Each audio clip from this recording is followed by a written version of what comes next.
Anong favorite niyong pasalubong galing Tagaytay? Last week nagtagaytay kami ng family namin at ang una naming dinaanan is itong Bahay Pastulan. Matagal-tagal na rin akong hindi nakapunta sa Baguio, buti na lang meron ding mabibilhan dito sa Tagaytay.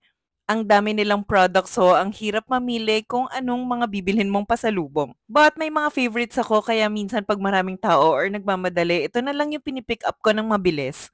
Kasi itong mga products na 'to sure ako na nagustuhan ko na before.